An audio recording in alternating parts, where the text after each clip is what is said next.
Hello and welcome back to another episode of Injustice For All MMA. My name is David, and this episode is for UFC Fight Night, Lemos V Jandiroba. It's late at night, so I'm recording this very low. I can't speak loud because it's 12 a.m. and everyone is asleep, and if I speak loud, I'm going to wake people up, so I have to talk in this low timbre, so please bear with me. I will try my best. If it's not loud enough, please just make it loud with the volume thingy mabobber. Okay, we're gonna get straight into it. I just finished the card. Great night of fights. It started to definitely pick up. The main card was what picked up really. Obviously the prelims were just decision fest, but they were still pretty good. Let's go to our first honorable mention. Okay, that's Kelleher versus Pudilova. I had this 30-27 for Kelleher. Pretty clear on that front. First round, Pudilova had a takedown, but got outstruck by Kelleher, about 10 plus strikes. Second round, Kelleher barely outstruck Pudilova by about 2 strikes, but a lot of activity. It was still pretty clear that it was her round. And then the third round, Pudilova had a takedown, but Kelleher she was much more active on the bottom. Kelleher was, and she outstruck her on the feet by about 10 plus strikes. Pudilova with the classic, let me take you down, and then just land. When I say land, ground and pound, I mean, that's an insult to even call it ground and pound when every single strike is just either hitting the canvas or not hitting the opponent's face. Classic Pudilova. You should have seen her fight with Edwards. It was pretty much the same thing. Just every strike didn't touch Edwards' face. But that's that. You go to the judges' scorecards, and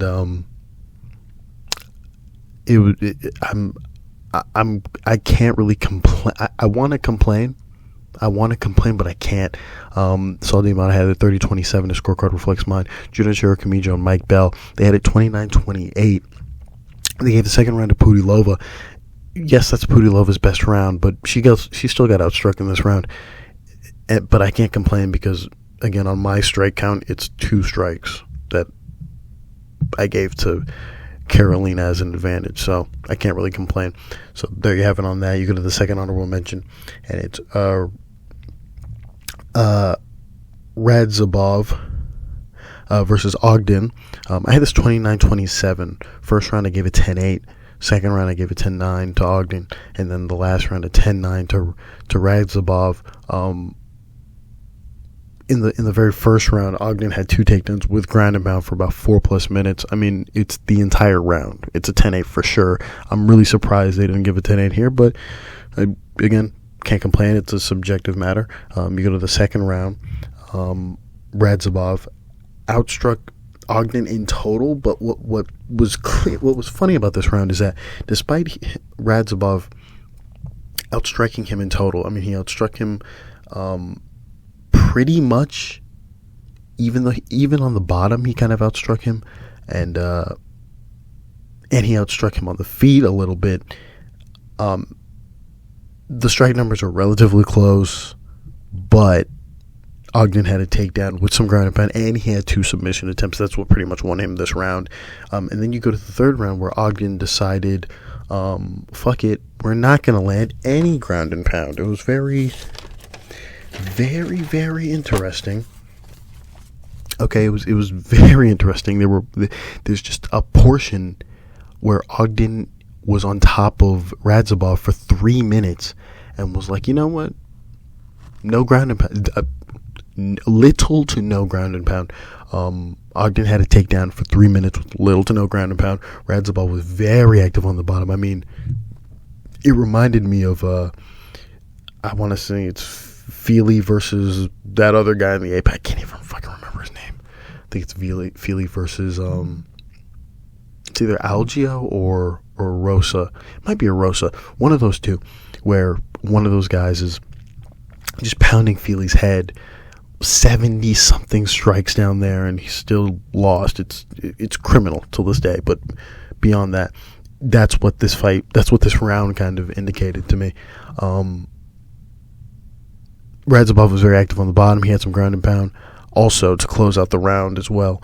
So there's that. You go to the judges' scorecards, and I was just surprised to see. I was just surprised to see this. Mike Bell and Junichiro Kamiya had it 29-28. That's fine. They give the first 2 rounds to Ogden, and then Eric Colon gives the last round to Ogden.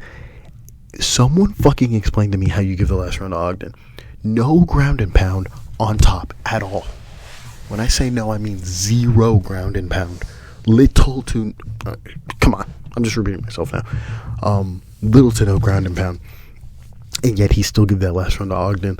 Honorable mention. Super honorable mention to Eric Colon. Just fucking wild. We go to the next honorable mention, and that's Choi versus Algeo.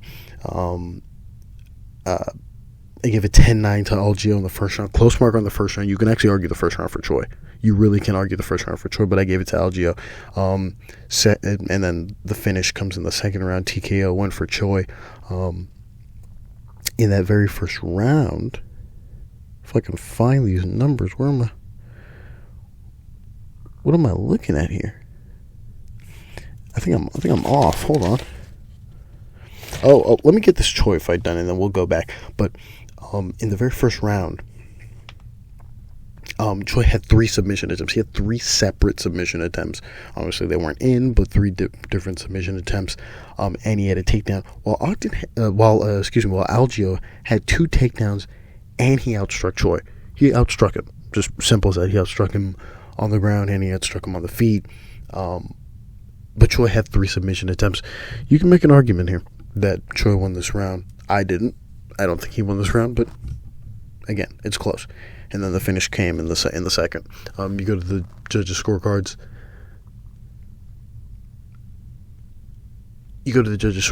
And Adelaide Bird, she gave the first round to Choi, and then Chris Liebman and Jacob Montalva give the first round to Algeo. So there's that. Let me go back now because I skipped over one. Maverick versus Barbosa.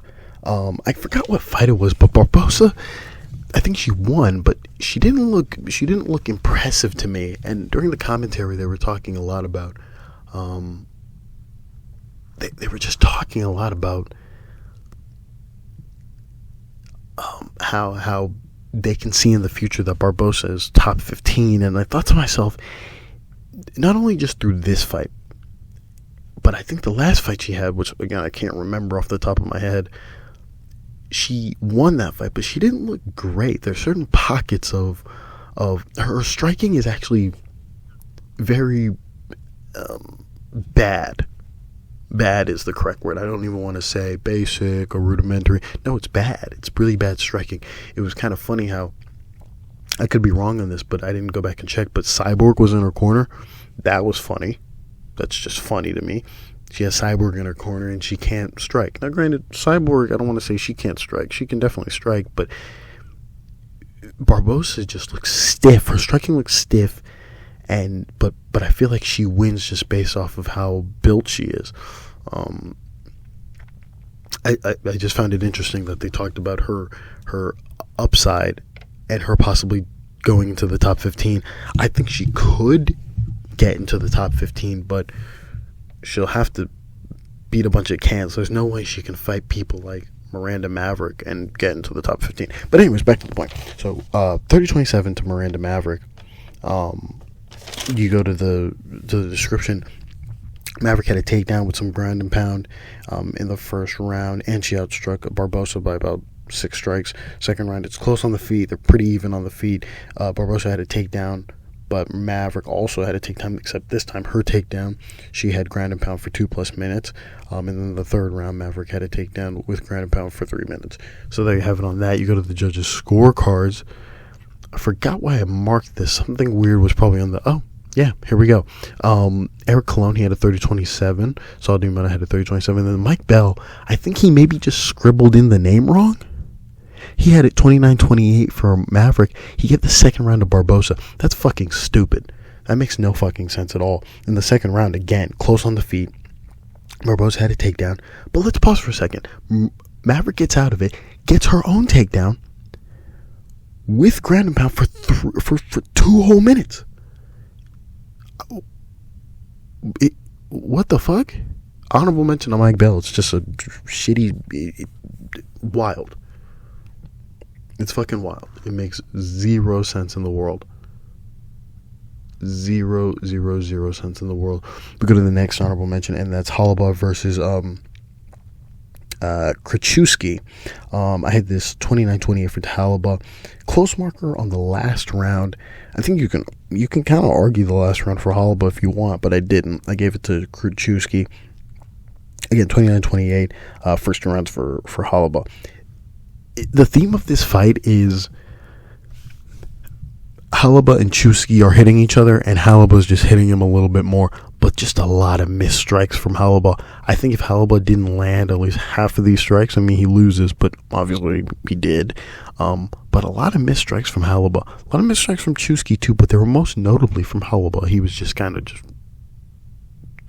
throwing everything. He was throwing everything. Some of them were so short. They were so short from reaching the target. You go to that first round, Holobaugh just outstruck Kruschewsky. I don't have the strike numbers for you because it's just a lot of action, but you can just tell by watching that he outstruck him pretty clear. You go to the second round where Kruschewsky had 2 submission attempts. They weren't in, and then Holobaugh pretty much outstruck him very well on the feet. He outstruck him pretty well on the feet. You go to the third round where Kruschewsky had 2 takedowns with some ground and pound, and he was very active on the bottom. Very active on the bottom. And then Holobaugh had a takedown with some ground and pound. He got his ground and pound going very late to make it kind of mixy, which is why I put the close marker on there, just to be objective. But if we're going to be honest here, Kruschewsky won this third round just based off of the fact that he was 10,000 times more active on the bottom than Holobaugh was. And also, Kruschewsky had 2 takedowns. Now, during his takedowns, wasn't a lot of ground and pound. Very little ground and pound. In fact, he was kind of inactive when he was on top of Holobaugh. But when he was on his back, he was a lot more active than Holobaugh was on top of him. So, there you have it on that. You go to the judges' scorecards, and all 3 judges, Adelaide, Bert, Saldiamato, and Anthony Manis, all have it the same way. But all their scorecards reflect mine. You go to the next honorable mention, and it's the main event. Okay, it's the main event. Lemos versus Jandiroba. I added a 10-9 for Jandiroba in the first round. In the second round, Jandiroba wins by submission. Give her the title shot. I don't know when Suarez is ready. Obviously, I'm behind right now. I think there's 3 more fight cards ahead of this. But Jandiroba should get a title shot. Just in this moment in time, she should get a title shot. But back to the first round, a 10-9 for Jandiroba in the first round. Interesting first round. So Lemos had a reversal, but Jandiroba had a takedown and barely outstruck Lemos on the feet. This round belongs to Jandiroba, 100%. The weird thing about this round is that there's so very little action. Okay. Very little amount of strikes land on the feet when they go into the grappling positions. When I say these girls were just inactive, I was ripping out my hair. I was ripping out my fucking hair. I mean, Jandiroba was on top for a very long time. I mean, a lot of control time. No, I want to say little to no strikes. I want to say almost no strikes, really. The only strikes that happened were in clinch positions. Lemos would land like a heavy shot, but then Jandiroba would just kind of hit her with a couple like pitter-patter strikes while, again, locked up against the cage. So it's pretty clear that this round belonged to Jandiroba, but the judges disagreed. Mike Bell, Eric Clun, their scorecards reflect the same, 10-9 and to Jandiroba. And then Saldiamato, I think, overthinks it, honestly. Gives the first round to Lemos, just based off of like a hit, the fact that she's bleeding, maybe. It's ridiculous. This round was controlled by Jandiroba. So honorable mention there to Saldiamato. That's all I have. It's time for me to go to bed. It's 12:13. I gotta go to bed.